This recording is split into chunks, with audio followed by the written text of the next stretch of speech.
Ito guys, ito yung gusto ko. iPhone 16 Pro. Kasi very handy siya. This is the iPhone 16 Pro. Napaka-handy niya guys. Ito talaga yung mga bet ko.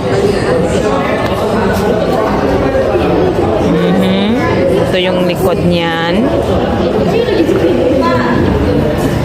Specs muna tayo on the price. The full price is 77,990.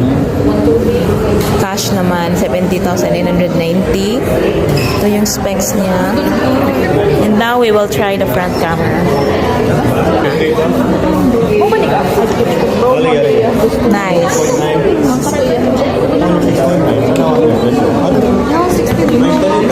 We'll try the front camera. Ay, the back camera.